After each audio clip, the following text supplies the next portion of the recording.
Hey, what's up guys, it's me, it's Joko, I'm back. I want to do this little video deck profile on the updated OBLUNI Soul Striker stuff. So here we go, just get right into it. First and foremost, you always want to make sure that your leader has side chick, so I always bring side chick, just kind of for casting spells the whole time and, keeping your opponent in check. So this is Soul Striker. If you haven't heard of him, then you haven't been paying attention. This guy's great. On Awakened side, you can either untap one or draw one, which will come in handy when we talk about this Policeman. But on his Awakened side, draw one, untap 2 blue. It's really amazing skill. Gets really useful, especially when you're running this Policeman Power Ranger package, which we're gonna get into. Alright, so for unisons, just kind of through the meat and potatoes of the deck, like the basic stuff, we'll run 4 of the baby unison. Great, amazing card. I mean, this guy comes out with 3 markers. He's going to be a 5. You just put one under him, and then you're at, can be at 6 on the turn that he comes out. So really strong unison. And then we run 2 of the SS4 Goku. He's good. He can be helpful just to get more control towards the end of the game if you need it. So he can get in there. We run 3 of the Trunks counterplay. Maybe 4 is better, but 3 seems to be enough. It works out, so that's good. We also run 3 of the baby units, Golden Benger, because I like to charge one, and then everybody thinks that I only have 1 left, but maybe I have 2, so can get in there sometimes. 4 Dimension Magic is good. Great card, really useful. Negate. 4 Beans, classic normal stuff. 4 Beans. 3 Heroic Prospect. This card is amazing. I mean, especially with the way that the meta is right now, Dark Broly and Red Broly, stuff like that. This card just does so much work. But you can't really play it till turn 3 defensive steps. So he gets in there and really useful when you get to play him. I know a lot of people are running Zamasu Super Combo with this leader. I run this Vegeta because I like to draw cards, and this card just kind of draws you lots and lots of cards, and you can kind of see like Vegeta's really throwing it down. He's like, I'm sick of all this Goku turning into 8 business, and I'm just gonna use my hand to throw it down and draw some cards. So that's kind of how that card works. I run 1 Mafuba just because it's a pretty card. Usually ends up in my energy, and I like to look at it the whole game, but sometimes it gets in there. I run 1 Intersecting Fate, like just if I have the extra energy for it, then maybe can use it, find something that I'm looking for, can sometimes be useful. Alright, here we go, getting into the Policemen. Now, I know Policemen kind of have a bad rep in 2020, but in the Dragon Ball universe, Goku and Vegeta become Policemen in the Moro arc, so these were kind of the first cool Policemen that we were introduced to, and this is Katapelsa, Universe 3 Policemen. Yes, I have 1 non-foil. If USPS was keeping up, I would have all my foils, but it's okay, there's no events anyway. It just kind of really ruins this video. Anyway, this guy is the 1-drop, and he's really great. You play him, and he searches out for any other Universe 3.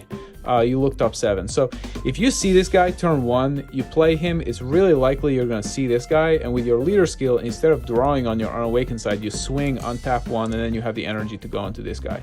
And this guy has barrier, so he also has dual attack and barrier, so you can EX evolve, play this guy for 1, search, find this guy, swing with your leader, untap, get this guy out, and then you got your barrier dude sitting out on the field, and he's hanging out.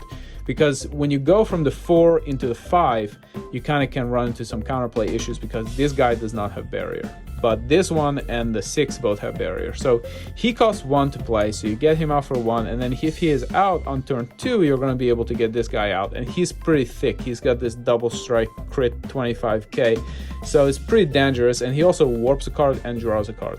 A really good rule of thumb in Dragon Ball Super card game is like, if a card does more than one thing, start paying attention to that, and look at how many things it does. This card is EX Evolve, so he's cheap. That's kind of a thing. He's critical, double strike, and he draws a card and warps a card. That's like 4 things.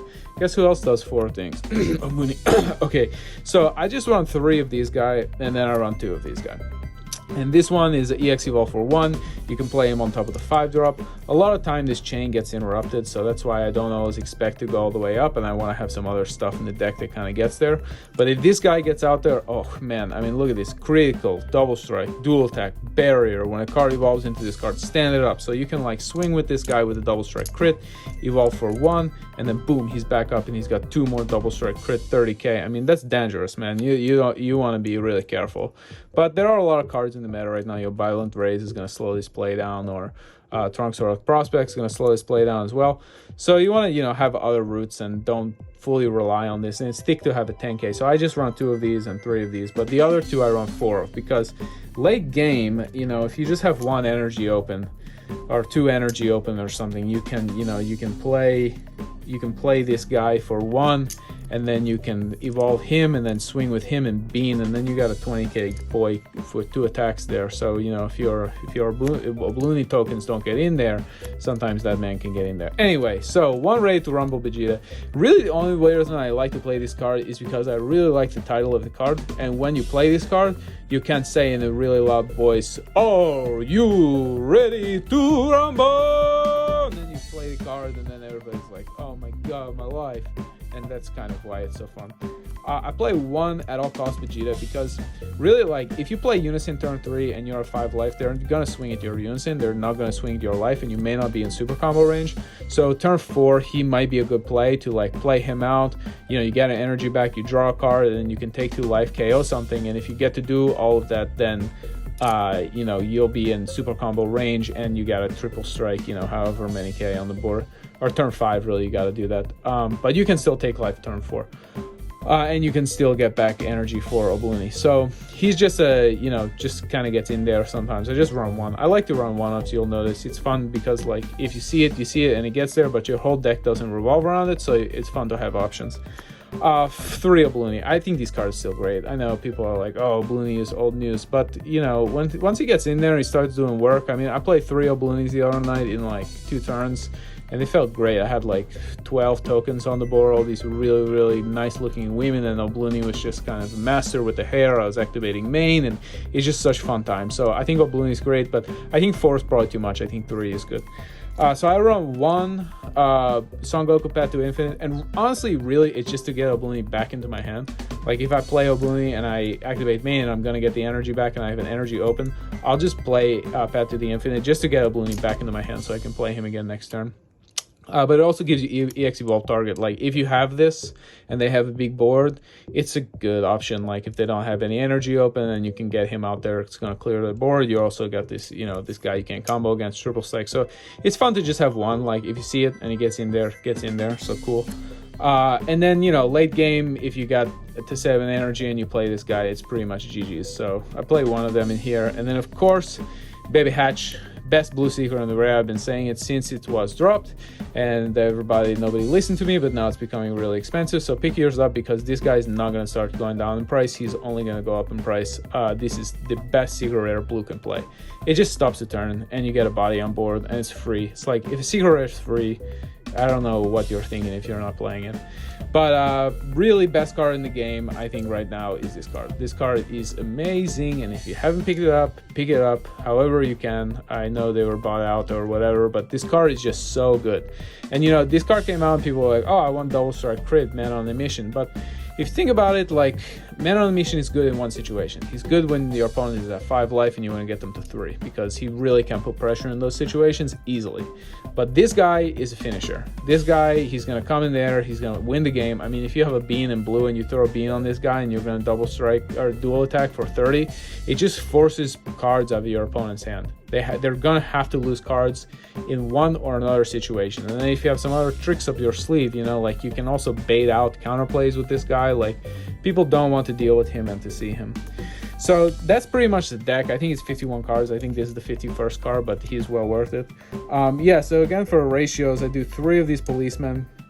I'm not sure if they're Power Rangers or Policemen, but it says Policemen, but I don't know his belief. I think this looks a lot like Power Ranger face, and this man is running exactly like a Power Ranger to his destination, and this man is like, "Hey, I'm Power Ranger, high five." So they look a lot like Power Rangers, and this one is like, I'm going to chop your block with his Power Ranger moves. So they're either Power Rangers or Policemen, but you know that in Dragon Ball universe, Policemen are like kind of pretty cool, because in the moral arc, Goku and Vegeta basically become Policemen. So this was pretty much my deck profile. If you have any questions, let me know in the comments below, or if you want to see some other colors or decks, please let me know. I got some yellow stuff I'm working on, and some some blue, some red, and you know, some green things also. But that's pretty much the deck. Thanks for watching my show. If you haven't subscribed to my channel, I highly recommend you do. I'm going to be making some extremely entertaining videos that I'm going to put on the World Wide Web soon. It'll be a really good waste of your time when you're bored and need something to watch, and it feature film some characters I have been working on for decades. So don't forget to smush that ding dong bell and subscription to my show. Thanks for watching, and I'll see you next time.